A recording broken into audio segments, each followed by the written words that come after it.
আসসালামু আলাইকুম রহমতুল্লাহ। আমি মিনা বলছি।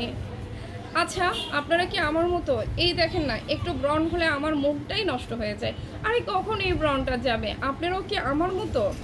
আচ্ছা, ব্রণ কেন হচ্ছে এই কারণটা জেনে যদি আমরা একটু সচেতন হই, আমার মনে হয় ব্রণ চলে যাওয়া খুবই সহজ এবং ব্রণটা নিমিষেই কমে আসতে পারে উইদাউট মেডিসিনে। অবশ্যই কিন্তু কারণটা আগে জানতে হবে যে কেন ব্রণ হচ্ছে।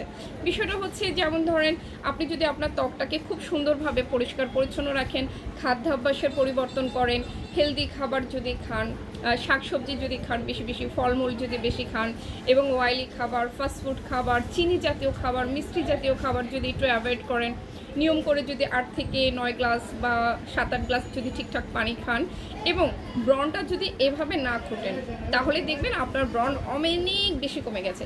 শুধু কি তাই, আপনি কিন্তু ঠিকঠাক ঘুমানোর চেষ্টা করবেন সময় মতো। হ্যাঁ, গুড স্লিপ যদি হেলদি ঘুমটা হয়, সেক্ষেত্রেও কিন্তু অনেক সময় ব্রণটা কমে যায়। আর মেন্টাল ডিপ্রেশন থেকে নিজেকে একটু হলেও দূরে সরিয়ে রাখেন। আর আপুমণিরা যারা আমার বোনরা আছেন, তাদেরকে বলছি, যখন আপনাদের মুখে পিম্পল দেখা যায়, অবশ্যই মেকআপ করবেন না, এতে কিন্তু মারাত্মক ক্ষতি হতে পারে। আপনারা দেখুন না, এই কয়টা নিয়ম যদি মেনে চলেন, আমার বিশ্বাস ব্রণ যদি নর্মাল কারণে হয়ে থাকে, আপনি আপনার ব্রণ থেকে নিজেই নিজেকে মুক্ত করতে পারেন।